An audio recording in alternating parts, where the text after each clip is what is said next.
전대하는 주의 십자가에 나의 마음이 끌리도다.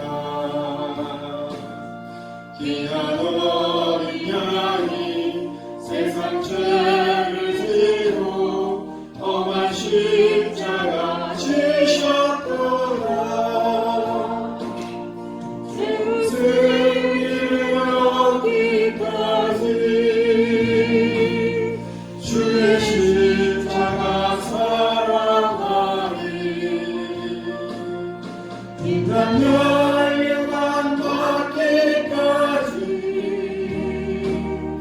험한 십자가 붙들겠네. 험한 십자가에 주가 흘린 피를 믿는 마음으로 바라보니 나를 용서하고 내 죄 사하시려 주가 흘리신 보혈이라. 죄로 승리를 얻기까지 주의 십자가 사랑하리. 빛난 멸류관 받기까지 험한 십자가 붙들겠네. 주님 예비하신 나의 본향집에 나를 부르실 그날에는 영광 중에 계신 우리 주와 함께 내가 죽도록 충성하리. 최후 승리를 얻기까지 주의 십자가 사랑하리. 빛난 멸류관 받기까지 험한 십자가 붙들겠네. 435장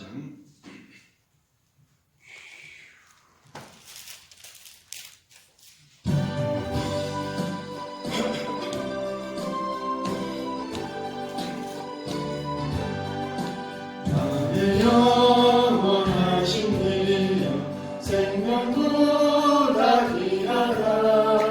나의 갈 길 나가도록 나와 동행하소서. 주께로 가까이 주께로 가오니 나의 갈 길 나가도록 나와 동행하소서. 주의 아니란가 모든 명예 버리고 험한 길을 가는 동안 나와 동행하소서. 주께로 가까이 주께로 가오니 나의 갈 길 나가도록 나와 동행하소서. 어두운 돌사 지나가며 험한 바다 건너서 천국 문에 이르도록 나와 동행하소서. 주께로 가까이 주께로 가오니 나의 갈 길 나가도록 나와 동행하소서. 아멘.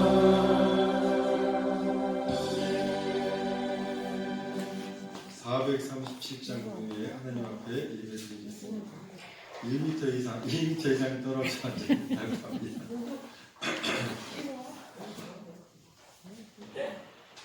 437장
모든 은혜의 하나님 곧 그리스도 안에서 너희를 부르사 자기의 영원한 영광에 들어가게 하신 이가 잠깐 고난을 당한 너희를 친히 온전하게 하시며 굳건하게 하시며 강하게 하시며 서를 견고하게 하시리라. 권능이 세세 무궁토록 그에게 있을지어다. 아멘. 우리를 사랑하여 주시는 하나님, 감사와 찬송과 영광을 올려드립니다.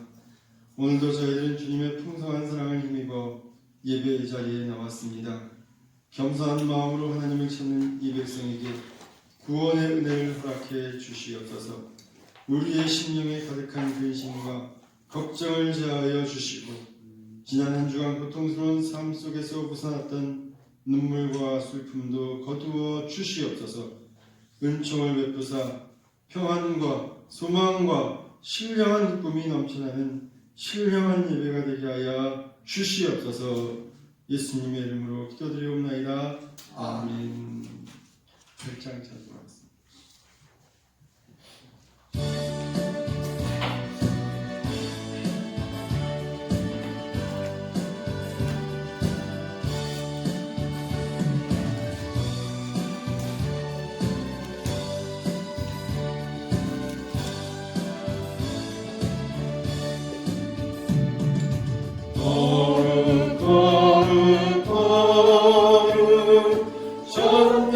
전능하신 주님 일하신 우리 주를 찬송합니다.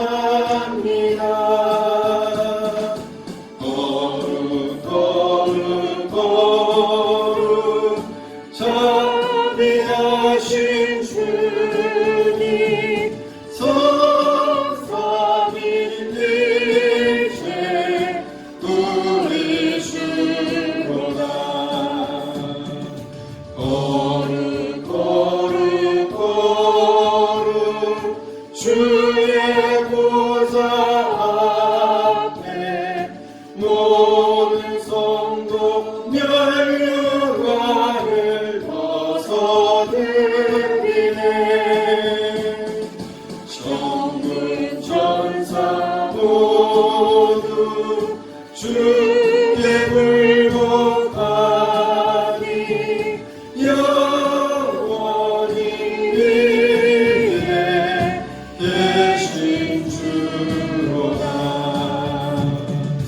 거룩 거룩 거룩 주의 빛난 영광 모든 죄인 늘어두어 볼 수 없도다.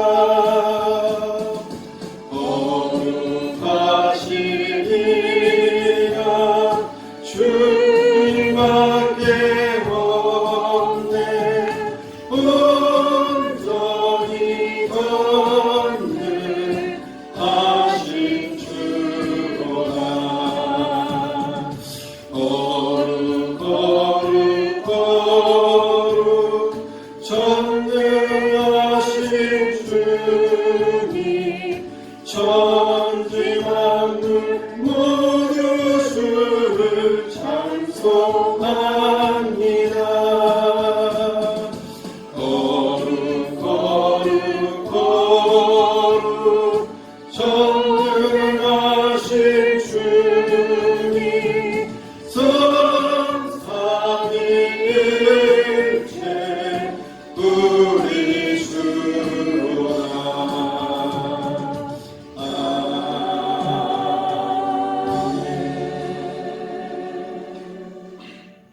지난 한 주간도 우리의 삶을 되돌아보며 하나님의 앞에 회개 기도드리겠습니다. 진리의 하나님, 저희들은 주님의 말씀만 듣기만 하고 행하지 않으므로 자신을 속이는 자가 되었습니다. 늘 입으로는 사랑하고 배려하고 이해하라고 말하고 있지만 실천이 없는 우리의 삶으로 우리는 우리의 신앙을 모래 위에 짓는 집을 짓는 저와 같이 되었습니다. 스스로 경건하다고 생각하면서도 우리의 이붓을 혀를 제갈 먹이지 못하고 또 우리의 경건은 헛된 것이 되고 말았습니다. 주님, 저희를 불쌍히 여겨 주시옵소서. 실천하는 믿음을 허락하여 주시옵소서. 이 사회가 우리를 아버지 하나님 곤란하고 핍박한다 할지라도 그들마저도 끼워낼 수 있고 사랑으로 품을 수 있는 저희들이 될 수 있도록 붙들어 주시옵소서. 환난 중에 있는 자를 도우시며 세속에 물들지 않게 하여 주시옵시고 흔들리지 않게 하여 주시옵시고 오직 주님만을 바라보면서 한 걸음 한 걸음 걸어가는 저희들이 될 수 있도록 도와주시옵소서. 예수님의 이름으로 기도드리옵나이다. 아멘. 그들이 듣고 혹시 각각 그 악한 길에서 돌아오리라. 그리하면 내가 그들의 악행으로 말미암아 그들에게 재앙을 내리려 하던 뜻을 돌이키리라. 이제 이 말씀에 의지해서 우리의 죄가 용서받았음을 선언합니다. 아멘. 찬송가 286장.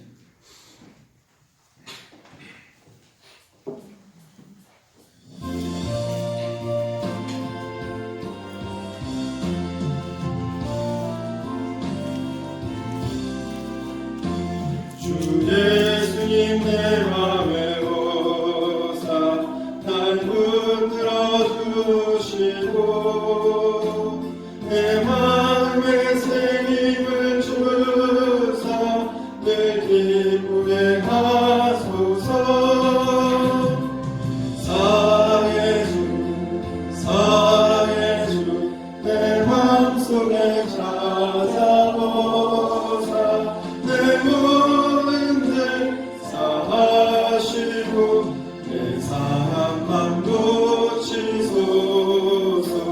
주 예수님 내 맘에 오사 내 소원 다하시고 내 무거운 짐 맡아주사 참평을 주소서.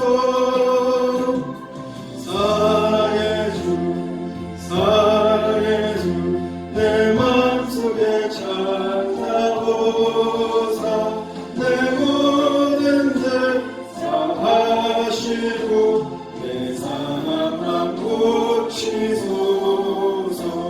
주 예수님 내 맘에 오사 날 정결케 하시고 그 은혜를 내 맘에 채워 늘 충만케 하소서.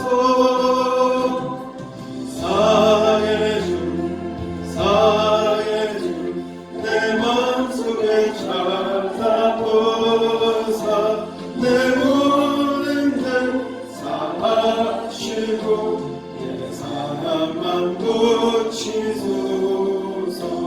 주 예수님 내 맘에 오사 내 인도하시고 주 성령을 내 맘에 채워 내 충만케 하소서. 사랑의 주 내 맘속에 찾아오사 내 모든 죄 사하시고 내 상함만 고치소서.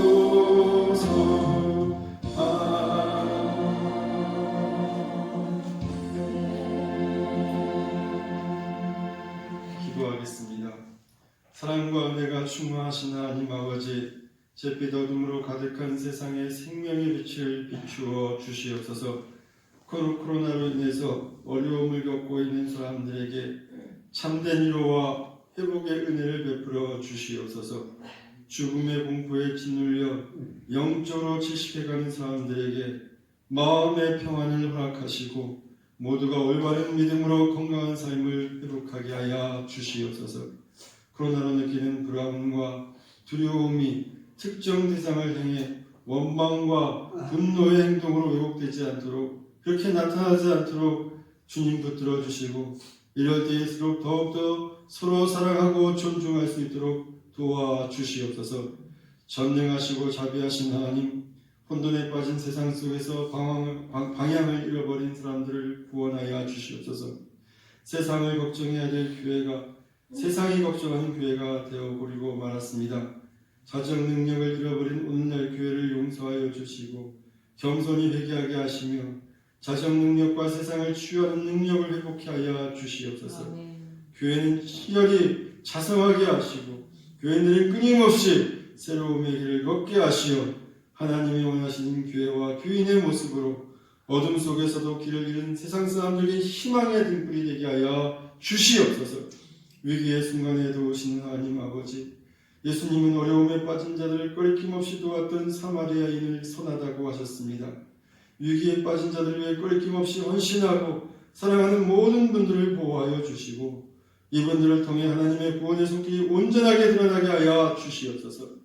아무리 위기를 겪는 순간이랄지라도 자신이 이기적이고 불의한 행동을 정당화하는 신앙인이 되지 않도록 붙들어 주시옵소서. 우리 모두 십자가에 달려 죽기까지 우리를 사랑하시는 예수님을 더욱 깊이 묵상하는 시간을 갖게 하여 주시고 각자 받은 사랑을 세상과 함께 나누며 참된 행복을 만들어가는 저희들이 될 수 있도록 도와주시옵소서. 저마다 삶의 자리에서 최선을 다한 후에 겸손히 하나님의 시간을 기다리는 주의 성도들, 평화의 성도들이 되게 하여 주시옵소서. 예수님의 이름으로 기도드리옵나이다. 아멘.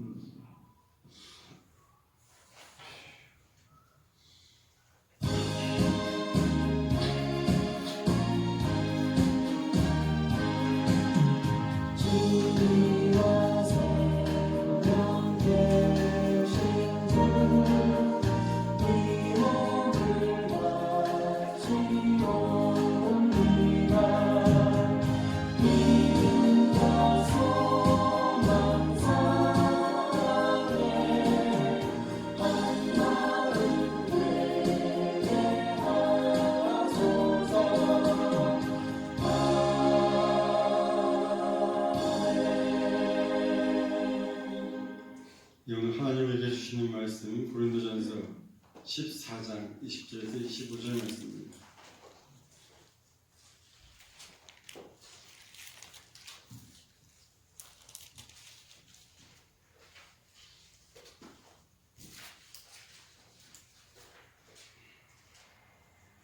교독하겠습니다. 형제들아, 지혜는 아이가 되지 말고 악에는 어린아이가 되라. 지혜는 장성한 사람이 되라. 율법에 기록된 바 주께서 이르시되 내가 다른 방언을 말하는 자와 다른 입술로 이 백성에게 말할지라도 그들이 여전히 듣지 아니하리라 하였으니 그러므로 방언은 믿는 자를 위하지 아니하고 믿지 아니하는 자를 위하는 표적이나 예언은 믿지 아니하는 자들을 위하지 않고 믿는 자를 위함이니라. 그러므로 온 교회가 함께 모여 다 방언으로 말하면 알지 못하는 자들이나 믿지 아니하는 자들이 들어와서 너희를 미쳤다 하지 아니하겠느냐. 그러나 다 예언을 하면 믿지 아니하는 자들이나 알지 못하는 자들이 들어와서 모든 사람에게 책망을 들으며 모든 사람에게 판단을 받고 그 마음에 숨은 일들이 드러나게 되므로 엎드려 하나님께 경배하며 하나님이 참으로 너희 가운데 계신다 전파하리라. 아멘. 예, 교회 소식 알려드리겠습니다. 우리 교회도 사회적 합의에 따라서 거리두기 예배를 시행하기 위해서 일부 11시 예배 드리고 이분은 오늘 지금 1시 반에 예배를 드립니다. 제 평생의 소원이 무엇이었냐면 우리 교회도 1부 예배 드리고 2부 예배 드리고 3부 예배도 한번 드려봤으면 좋겠다, 그런 생각을 늘 갖고 있었는데 어찌됐건 또 하나님께서 이런 방식으로 저의 소원을 만족시켜 주시는 것 같습니다. 1부 예배 잘 드렸고요. 앞으로 2부 예배도 계속 잘 드리려고 합니다. 여러분이 꾸준하게만 나와주시면 2부 예배도 계속 진행될 것 같습니다.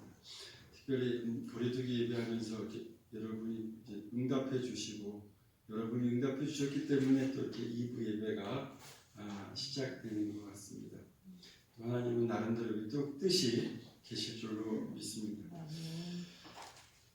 이제 우리 평화의 성도들 오전 예배도 그렇고 오후 예배도 그렇고 지금 사회적으로 이슈가 너무 크게 돼가지고 이제 이런 염려도 있어서 그렇지만 또 사회적 비난과 여론도 있어갖고 때 아니게 우리 성도들이 이제 순교자가 되는 그런 상황이 되고 그러는데 이게 이제 출발이 신천지 교회라고 하는 이미지에서 시작됐기 때문에 정부에서 교회를 좀 유독이 좀 관심을 가지고 여러 가지 말로 이렇게 비판을 하는 것 같습니다. 근데 조금 요즘 너무 과하지 않나 싶은 생각도 듭니다. 왜냐하면 외국 같은 경우에 지금 유럽 같은 경우에는 이제 주점이라든가 식당이라든가 이렇게 사람들이 밀집하는 곳에는 행정명령을 내려도 교회만큼은 스스로 알아서 할 것이 믿고서 행정명령을 내리지 않는데 한국은 또 상황이 그러다 보니까 교회부터 행정명령을 지금 내리고 있는 줄로 어떤 분이 그래요. 아니 시청에 있는 공무원들은 1m 거리 둡니까? 왜 그 사람들은 모여있으면 코로나 안 걸립니까? 왜 유독이 교회만 가지고 그러느냐. 아마 신천지 때문에 그런 이미지 때문인 것 같습니다. 그러나 우리도 이것도 감당해 가는 몫이라고 생각이 됩니다. 감사한 것은요. 그래서 이제 유튜브 영상 예배도 이제 지금 제작하고 있는데 잘 될지 모르겠습니다. 여러 가지 장비들이 필요한 장비들이 많은데 있는 것 가지고 하다 보니까 잘 될지 안 될지 오늘 아마 오후에 한번 다 띄운다고 합니다. 봐주시기 바라고요. 감사한 것은요. 전국재난구호협회에서 현대가 지원하는 것이죠. 경상북도에 있는 지역 아동센터의 방역 작업을 이렇게 해주는 게 있는데 이제 여기 와서 방역하면서 이제 교회도 같이 이렇게 방역할 수 있는 기회가 됐습니다. 근데 이 방역의 특징은 이 막을 코팅을 씌우는 거랍니다. 우리가 이제 입에서 나오는 그 모든 균이나 밖에서 오는 균이나 코로나 19뿐만 아니라 모든 균들이 이제 나와서 이렇게 땅에 닿게 되거나 되면 그 즉시 죽는다고 합니다. 이 코팅은. 그래서 이게 상당히 비싼 적인데 이걸 우리가 하게 돼가지고 여러분이 마스크만 제대로 이제 잘 끼시면 이 손 닿는 곳마다 우리가 또 이제 또 닿아서 걸릴 수 있는 간접적인 감염들은 우리 교회 안에서는 전부 없게 되는 겁니다. 물론 이제 그 말이 사실이라고 하면 그분들은 이제 100%의 방역이 되기 때문에 마스크만 잘 쓰시면 소론으로 부딪히는 걸로 인해서 감염은 전혀 이루어지지 않는다고 하는 상당히 비싸더라고요. 그래서 어쨌든 간에 우리 또 방역이 잘 돼서 고맙고 한 달간 이게 유효하다고 합니다. 예. 그리고 지금 이제 서울시하고 경기도에서는 행정명령이 내려졌고요. 각 다른 도에서는 지금 공무원들이 다닌다고 합니다. 주일날 예배 시간에 돌아다니면서 거리두기 예배를 안 드리거나 혹은 뭐 이렇게 기타 등등 문제가 있으면 이제 찾아온다고 합니다. 그래서 여러분 우리 손 소독제 꼭 사용하시고 또 우리 교회 방역 담당자는 변진영 사모님으로 임명이 됐습니다. 그럼 누가 물어보면 우리 교회에도 방역 담당자가 있다 이렇게 말씀해 주시면 되겠습니다. 네. 특별히 더 뭐 광고 말씀 없으시죠? 서로 앉아서 인사하는 시간 갖도록 하겠습니다. 헬로. 헬로.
나를 우리 알 수 없으니 항상 기도하고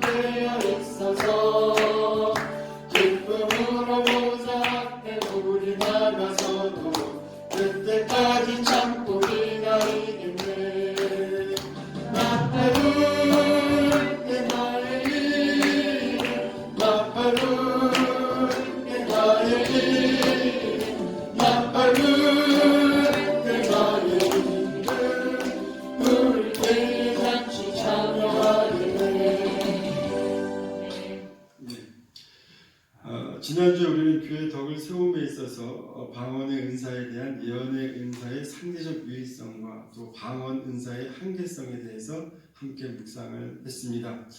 성도 여러분, 오늘 말씀은 사도 바울 사도가요 방언과 예언 은사의 상반된 목적을 설명하면서 예언 은사를 더욱더 사모하라고 거듭해서 강조하면서 권고하는 말씀이 되는 것입니다. 본문 말씀을 보면요, 바울 사도는 먼저 고린도 교인들을 향해서 지혜의 장성한 자가 될 것을 촉구하고 있습니다. 이는 고린도 교인들이 다른 은사보다 방언 은사만을 사모해가지고 고집하는 그 이유가 그들이 아직 영적으로 미숙했기 때문이라고, 그래서 고린도 교인들에게 영적으로 지혜로운 자가 되어서 교회에 덕을 끼치는 일이 무엇인지를 깨닫고 실천함으로써 신앙의 성숙함을 나타내 보이라고 말하고 있는 것입니다. 성도 여러분, 고린도 교인들은 이렇게 외적으로 신령하고 특이하게 보이는 이 방언 은사만 선호하고 있었는데, 이는 고린도 교인들에게 바울 사도는 방언 은사와 예언 은사의 근본 사용 목적을 가르치고자 이사야 예언의 한 부분을 인용하고 있습니다. 즉 이스라엘 민족이 하나님께서 보내신 예언자의 말을 듣지 않았기 때문에 다른 언어, 즉 방언 사용하는 민족에게 멸망당하리라고 하는 이사야서의 어떤 내용을 통해서 방언은 불신자들에게 하나님의 심판이 반드시 있을 것임을 보여주는 그런 표적인 반면에 예언 은사는 성도들을 올바른 길로 인도하는 지표가 된다고 말하고 있는 것입니다. 그리고 바울 사도는 계속해서 본문을 통해 교회에서 방언을 말하기보다는 예언을 해야만 하는 이유를 말하고 있는데, 그것은 온 교회 교인들이 교회에서 방언만 하고 있다고 하면 이 불신자들이나 믿음이 연약한 자들은 이들을 보고 뭐라고 하느냐, 미쳤다고 할 것이다, 이렇게 말하고 있죠. 그런데 반면에 예언은 신자들에게도 유익이 될 뿐 아니라 불신자들에게도 그들의 잘못된 삶을 가르쳐주고 올바른 가치 기준을 그들에게 줌으로써 그들의 마음을 찔리게 함으로 그들을 혹 하나님 앞으로 인도할 수도 있을 것이다, 그렇게 얘기하고 있는 것이죠. 성도 여러분, 바울 사도가 이처럼 방언과 예언 은사의 그 사용 목적과 예언 은사의 유익을 거듭해서 이렇게 언급하는 이유는 이 통역 은사 없이는 방언 은사만 무변들하게 막 사용하는 이 고린도 교인들에게 교회에서는 가급적이면 할 수만 있다고 하면 방언 사용하는 것을 절제해 줄 것과, 이 같은 모든 은사는 그 유익성이 있으면 반드시 그 은사에는 또 한계성이 있기 때문에 어느 한 가지에 치중해서 그것을 절대화하거나 책으로 여기는 것, 이런 위험한, 이것은 매우 위험하고 잘못된 것이라고 하는 것을 가르쳐주고 있는 것입니다. 여러분, 한국 교회는요, 누가 뭐라고 해도 은사 중심으로, 즉 은사를 집중해서 부흥한 교회들이 많이 있습니다. 그래서 은사 부흥의 은사 중심, 그러다 보니까 이 바울 사도의 이 계속된 이 가르침, 이 은사에 대한 가르침에 대한 이 권면은 우리에게 매우 중요한 것이 됩니다. 왜냐하면 이 바울 사도의 권면대로 우리에게 주어진 우리 은사를 우리가 올바르게 사용하지 못한다고 하면 이게 하나님 주신 은사잖아요. 성령의 은사임에도 불구하고 바로 이 은사 때문에 교회는 더욱더 혼란해지고 더 나아가서는 교회가 이단으로 잘못 나갈 수도 있기 때문에 그런 것입니다. 성도 여러분, 오늘도 하나님께서 우리에게 주신 이 말씀 큰 은혜가 있기를 바랍니다. 또 이 말씀을 통해서 큰 깨달음이 있어갖고 우리의 신앙이 바른 길로 나아가기를 주의 이름으로 축원합니다. 20절 한번 같이 보겠습니다. 시작. 형제들아, 지혜는 아이가 되지 말고 악에는 어린아이가 되라. 지혜는 장성한 사람이 되라. 여기 보면 바울 사도는 고린도 교인들에게 지혜는 뭐가 되지 말고 아이가 되지 말고 악에는 뭐가 되라? 어린아이가 되라. 지혜는 장성한 사람이 되라고 권고하고 있어요. 그런데 성도 여러분, 이 서신을 받는 고린도 교회 성도들의 모습을 한번 보시기 바랍니다. 이들은 모두 이미 성인들이죠. 다 큰 어른들이라고 하는 것입니다. 그리고 또 이미 성령 충만, 은사 충만한 자들이었습니다. 각종 방언들이 넘쳐나는 교회에서 제각기 이들은 이미 다 자신들을 어른이라고 자처하고 있었습니다. 그런데 지금 바울 사도는 이런 이들에게 뭐라는 거예요? 지혜는 어린아이가 되지 말라 이렇게 경고하고 있는 것입니다. 이게 무슨 말씀이냐 하는 겁니다. 성도 여러분, 여기서 지혜로 쓰인 이 헬라어는 프레신이라고 하는데, 이 프레신이라고 하는 단어는 지혜를 뜻하는 말도 있지만 여기에는 감정, 본능, 정신 이런 것에 더 가까운 의미를 두고 있습니다. 가깝게 번역을 하면 이런 내용입니다. 정신 연령으로 어린아이처럼 굴지 말라 이런 뜻입니다. 애처럼 굴지 말라 이런 뜻이 된다는 것이죠. 성도 여러분, 바울 사도는 이미 앞에서 고린도전서 3장 2절의 말씀이죠. 우리가 기억하기는 그렇습니다. 거기서 고린도 교인들을 향해서 뭐라고 말하고 있습니까? 3장 2절에 이런 말이 나와요. 고린도 교인들을 향해서 나는 너희를 어린아이와 같이 대하지 않을 수 없다. 나는 너희를 어린아이같이 대할 수밖에 없다 이런 말을 합니다. 이는 그만큼 그들이 성령의 은사로 충만했고 또 나이로 볼 때도 이미 성인이 되었는지는 모르겠지만 생각하는 것이, 행동하는 것이 못하는 거예요. 마치 어린아이처럼 매우 유치했다고 하는 겁니다. 유치했다고. 그럼 성도 여러분, 우리는 이 말씀을 통해서 무엇을 알 수 있게 되는 것입니까? 이건 바로요, 우리가 참으로 성령과 은혜로 충만하고 외견상으로 아주 훌륭한 성인일지라도 아주 여러 가지 다 성숙했다라고 할지라도 신앙 안에서는 누구든지 마찬가지입니다. 신앙 안에서는 얼마든지 어린아이처럼 될 수도 있다라고 합니다. 아멘. 여러분, 사실 이는 2000년 전 고린도 교회 성도들의 모습만이 아니라 오늘날 신앙 안에서 모든 성도들이 흔히 가질 수 있는 그런 매우 실제적인 모습이기도 합니다. 성도 여러분, 어렸을 때 말하는 것이나 행동하는 것이 어린아이 같지만 장성에서는 어린아이 일을 벌인다고 합니다. 아멘? 그러니까 장성하면 어릴 적 유치한 행동들, 유치한 사고들을 벌이는 것이 바로 사람들의 자연스러움이라는 거죠. 그런데 이것이 신앙 안에서만큼은 결코 그렇지 않는 것들을 우리는 많이 보게 된다고 하는 것입니다. 어떤 부분에서 있어서는요, 어떻게 이 사람이 이 정상적인 이성을 지닌 어른인가 싶을 정도로 매우 비이성적이고 유치에 아주 극을 달하는 그런 일들을 하는 것들을 우리는 가끔 보게 됩니다. 제가 요즘 막 유튜브 영상에 떠도는 거 여러분 아십니까? 예전에 그 기독교 부흥성애 하는 것들을 보면서 그것들이 막 떠도는데 거기 보니까 지금 봐도 그래요. 목사님이 막 설교하다가 갑자기 장풍 확 내리면 우르르 다 넘어가잖아요. 넘어가도 어떤 사람은 안 넘어갔어. 넘어지 옆에 보니까 다 넘어갔어. 그냥 자기가 쓰러지는 거라. 그런 장면들이 막 나오더라고요. 안 넘어가면 이상. 또 어느 기도원에서 이 사람 말도 안 되는 물을 먹여놓고 막 통성으로 방언으로 기도하면서 났습니까? 그러니까 안 나오면 믿음이 없다 하고 믿습니다. 났습니다. 믿음이 있다 하고 막 강제적으로 하는 거예요. 오늘 아침에도 목사님 믿음을 해야지 막 이렇게 잘 들었는데 이게 잔재예요, 잔재. 믿음이 없기 때문에 그렇다고 믿음이 있어야지 막 이런 얘기를 하시는 거예요.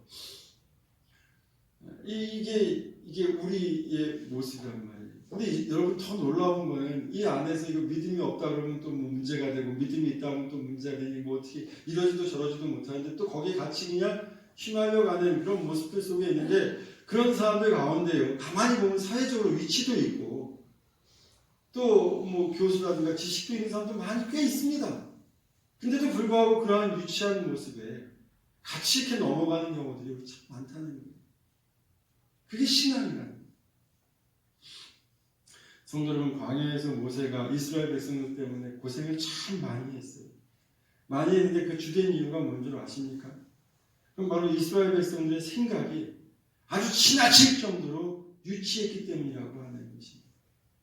성도 여러분, 이스라엘 백성들의 주된 불평과 불만 그리고 그들이 가졌던 불신앙의 주된 이유가 뭔 줄 아십니까? 절대로 거창한 어떤 신학적인 문제, 뭐 어떤 존재론적인 문제가 아니었습니다. 그들의 불신앙과 불만, 그 불평의 가장 주된 이유는 단지 먹는 것, 마시는 것, 이게 늘 불평과 불만이고 더 나아가서 불신앙의 원인이 되었던 것입니다. 여러분, 이때 모세의 마음은요, 이 백성을 어떻게 해서든 하나님께서 약속하신 그 땅으로 인도하여서 거룩한 백성 만드는 것이 모세의 마음이었습니다. 그런데 그들의 주된 불평과 불만, 불신앙의 주된 이유는 오늘 왜 고기가 없어?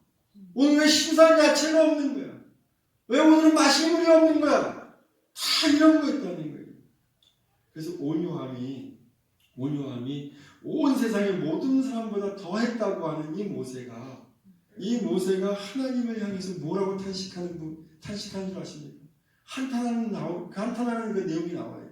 그게 민수기 11장 12절에 나옵니다. 한번 찾아보시겠습니까? 민수기 11장 12절.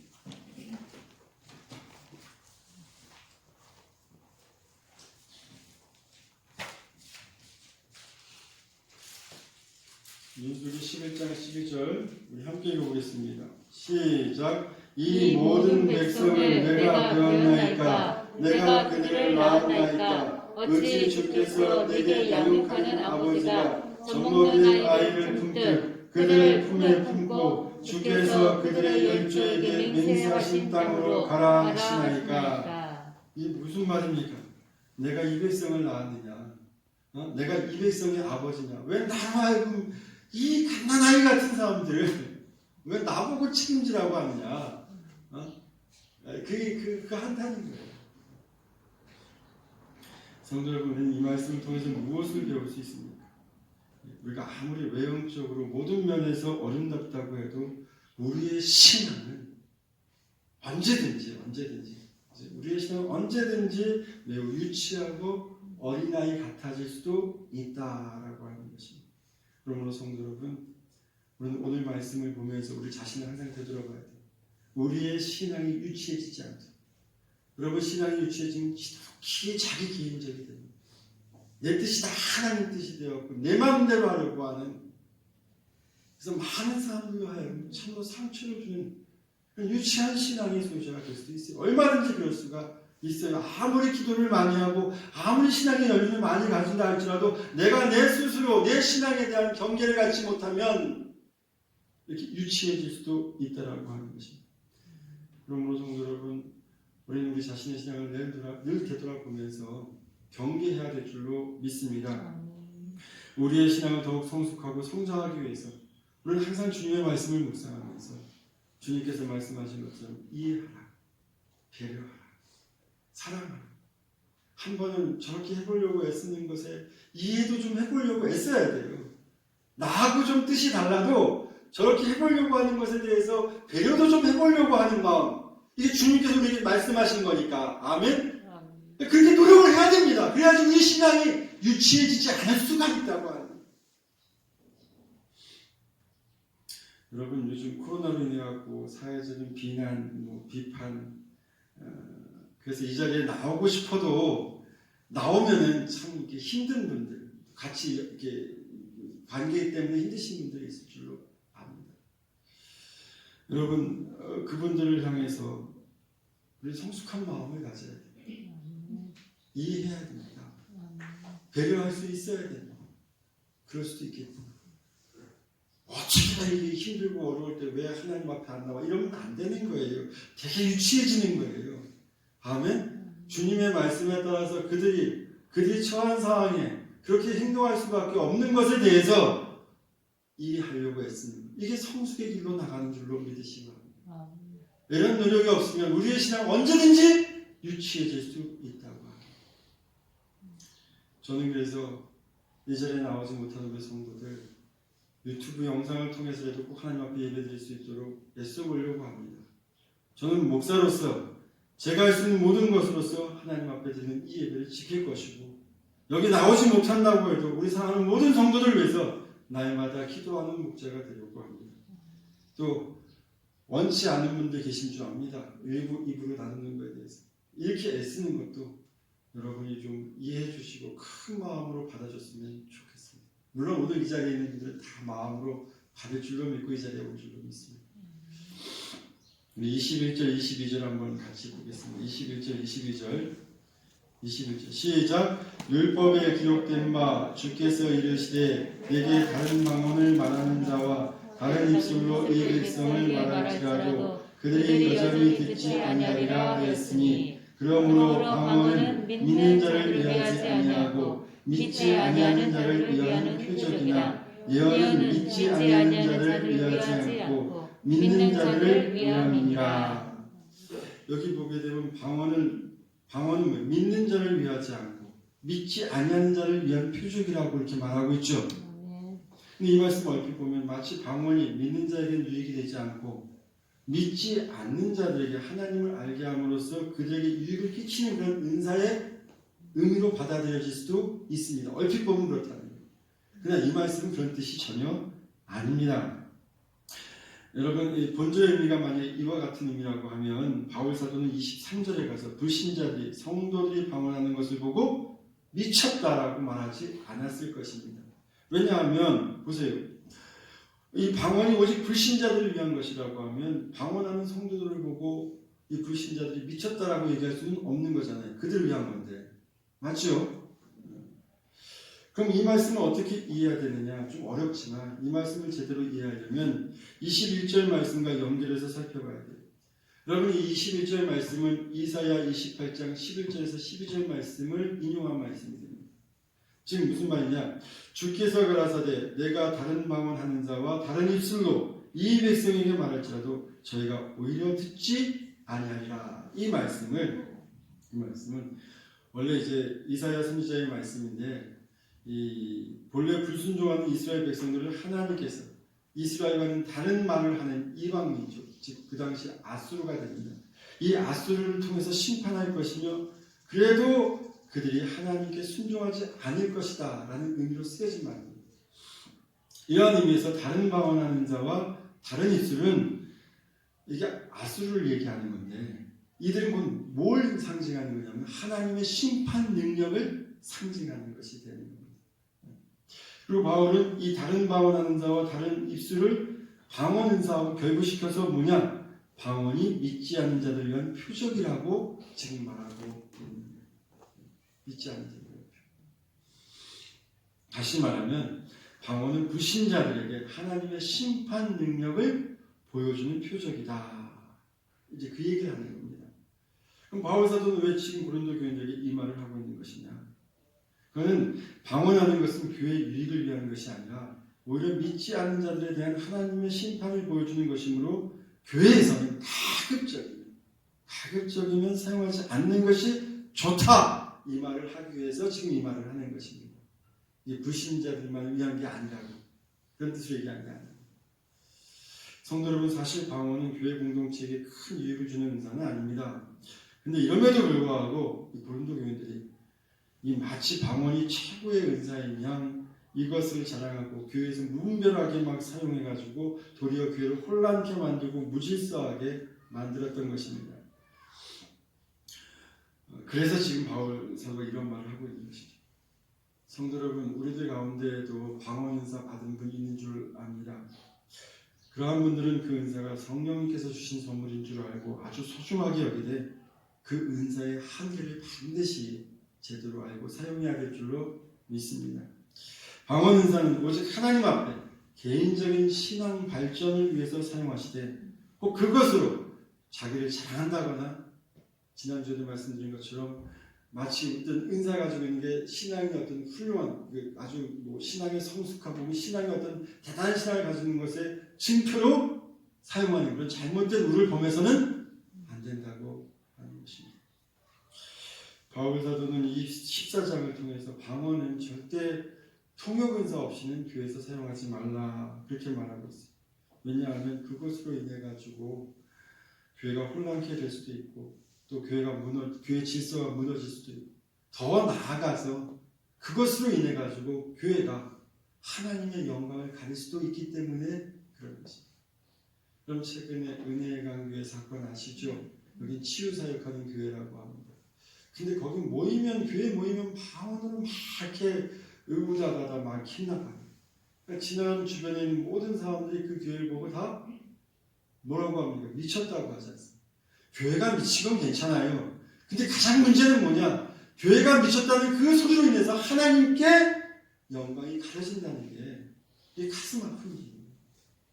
여러분, 우리가 왜 굳이고 나와서 이렇게 예배를 드리는 겁니까? 기독교는 예배자의 중심이 있지 않습니다. 하나님께 영광을 드리기 위해서 우리는 존재하는 거예요. 그래서 여러분 세례받을 때 세례문답 첫 번째가 뭡니까? 사람의 제일 되는 목적이 뭐라고 얘기합니까? 하나님께 영광.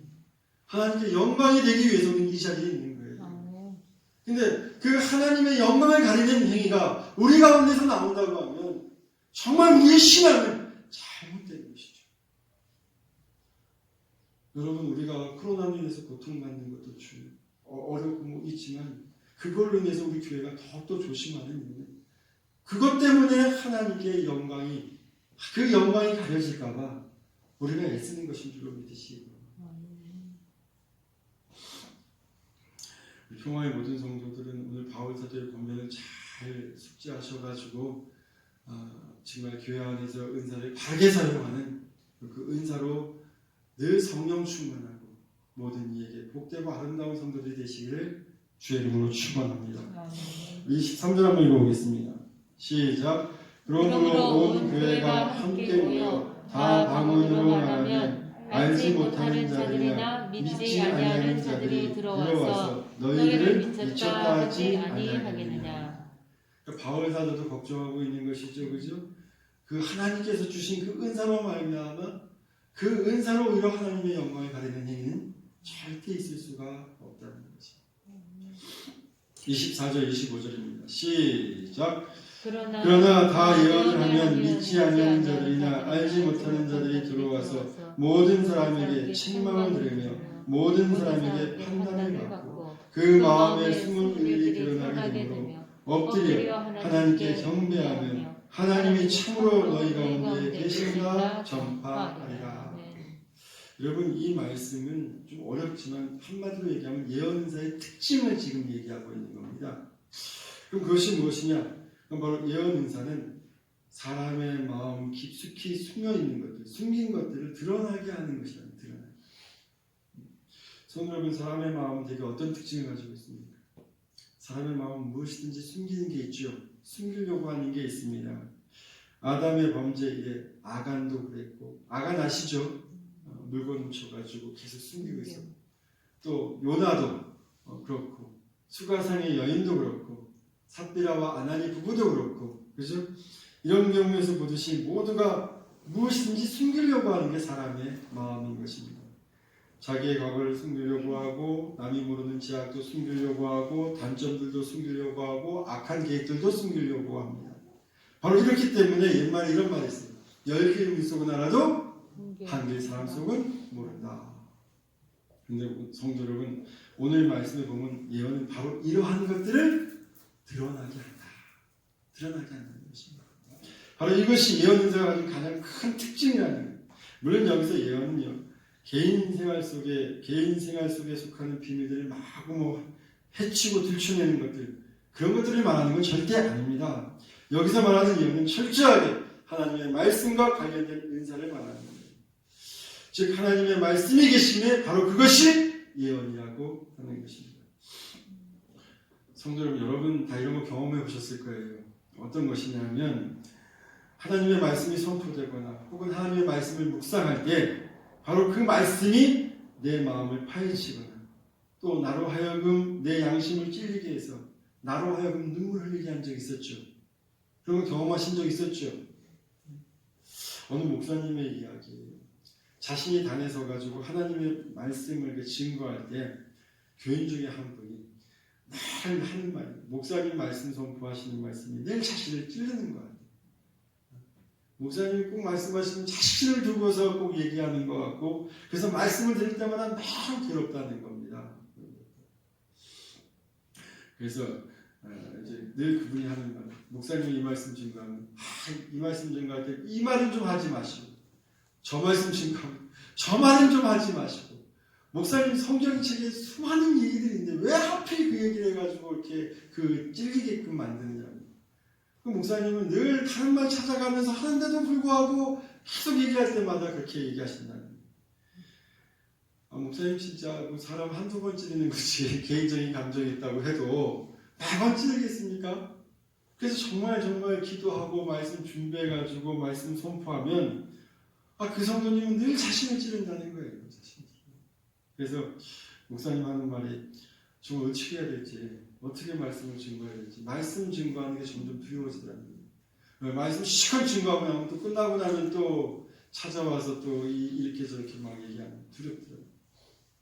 제가 제 후배 목사인데 제가 이렇게 권면했어요. 저도 그런 경험이 있었으니까 이제 얘기했습니다. 목사님, 그건요, 그분이 목사님 말씀에 찔리는 거는, 좋든 싫든가 찔리는 건 그분이 하나님 은혜 받은 사람입니다. 은혜 받았기 때문에 하나님께서 그래도 그 신령을 붙들고 있기 때문에 목사님 말씀이 귀에 들리는 겁니다. 귀에 들리니까 그 양심을 찔리는 겁니다. 양심에 화인 맞은 사람은 찔리지도 않고 자기한테 하는 얘기인지도 모릅니다. 늘 남한테 하는 얘기인 줄 알아요.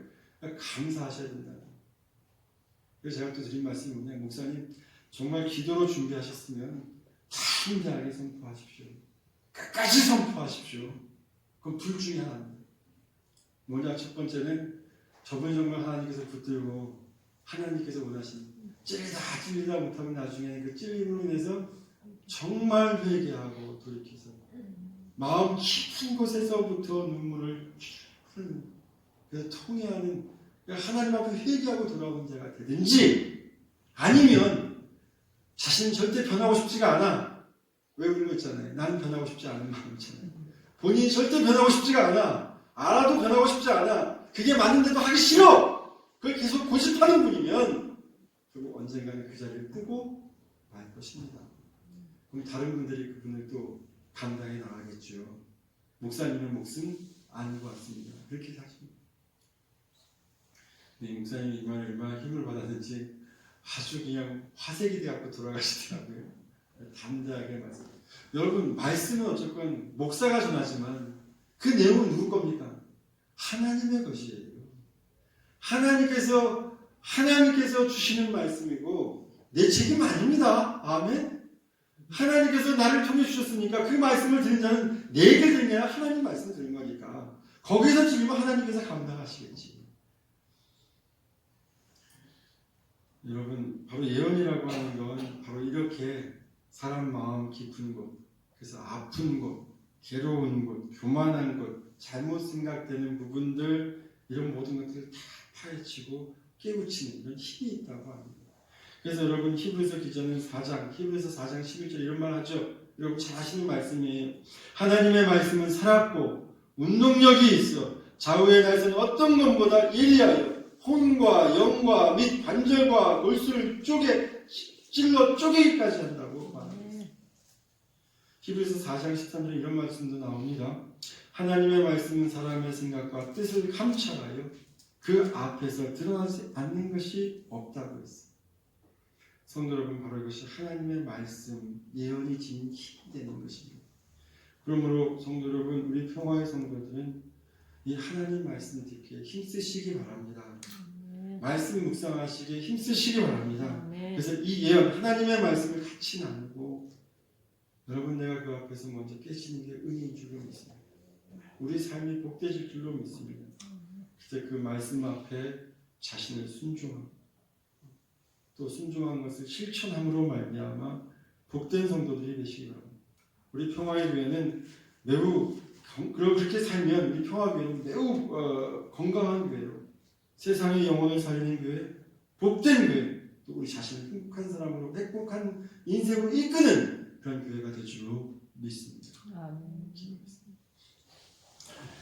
하나님 아버지, 오늘 주시는 말씀 따라서 살아갈 수 있도록 도와주시옵소서. 지은 어린아이가 되지 말고 장성한 자녀가 될 수 있도록 도와주시옵시고, 주의 말씀에 따라 방언, 하나님 주신 은사를 올바르게 사용하는 저희들 될 수 있도록 인도하여 주옵시며, 하나님 말씀 앞에 순종할 수 있는 예언이 많이 선포되는 교회가 될 수 있도록 도와주시옵소서. 함께 하실 줄로 믿사오며 예수님의 이름으로 기도드리옵나이다. 아멘. 나는 전능하신 아버지 하나님, 천지의 창조주를 믿습니다. 나는 그의 유일하신 아들 우리 주 예수 그리스도를 믿습니다. 그는 성령으로 잉태되어 동정녀 마리아에게서 나시고 본디오 빌라도에게 고난을 받아 십자가에 못 박혀 죽으시고 장사된 지 사흘 만에 죽은 자 가운데에서 다시 살아나셨으며 하늘에 오르시어 전능하신 아버지 하나님 우편에 앉아 계시다가 거기로부터 살아있는 자와 죽은 자를 심판하러 오십니다. 나는 성령을 믿으며 거룩한 공교회와 성도의 교제와 죄를 용서받는 것과 몸의 부활과 영생을 믿습니다. 아멘. 292장 부르면서 보험이 기었다 찬송드리겠습니다.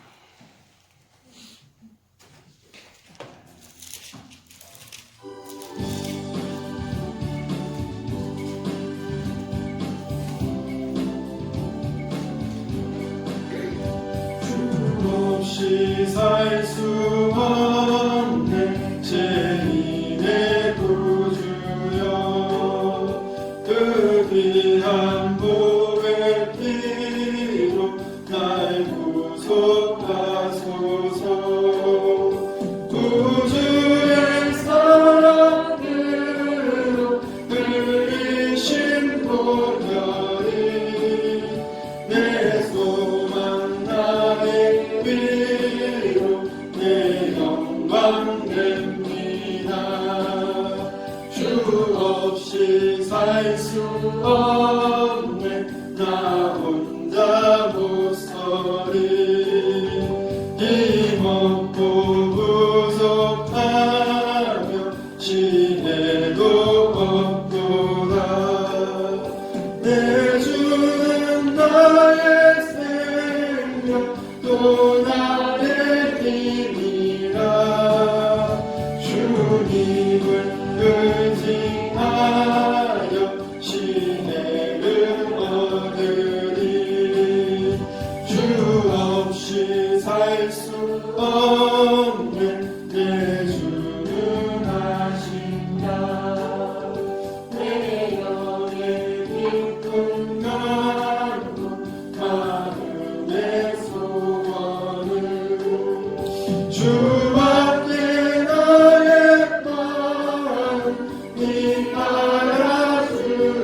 알아주리요 내 마음 위로하사 영원케 하시네 주 없이 살 수 없는 세월이 흐르고 이 깊은 모독 속에 내 생명 끝나도 사랑은 나에게 날 지켜주시니 내 곁에 계신 주님 늘 힘이 됩니다.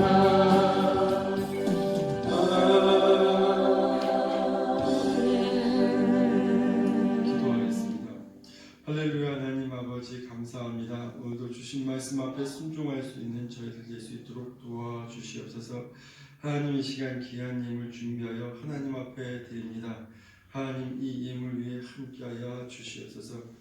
코로나19로 인해서 모두가 삶이 어려운 시기에 아버지는 참으로 힘들고 어려운 가운데 그 한복판 속에서도 하나님 앞에 귀한 예물을 선별하여 아버지 구별하여 가져와 하나님 앞에 드립니다. 주님 받아 주시옵소서.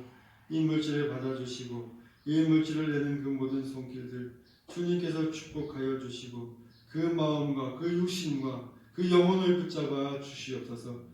이 힘들고 어려운 기간 동안 물질로 인해서 고통받지 않도록 주님께서 더욱더 함께하여 주시옵소서. 또 아버지 주님께서 세우신 몸된 교회 이 평화교회도 물질로 인해서 재정으로 인해서 어려움 겪지 않도록 주님 도와 주시옵소서. 주님께서 지켜주시고 함께하여 주실 줄로 믿사오며 이 모든 말씀 예수님의 이름으로 기도드리옵나이다. 아멘. 지금은 우리 주 예수 그리스도의 은혜와 극진하신 하나님의 사랑과 성령님의 감화 감동 역사하심이 오늘 예배드리는 우리 모든 성도들 위해 또 이 자리에 있지 않지만 함께하는 우리 평화의 모든 성도들 위해 지금도 영원히 함께 하시기를 간절히 축원하옵나이다. 아멘.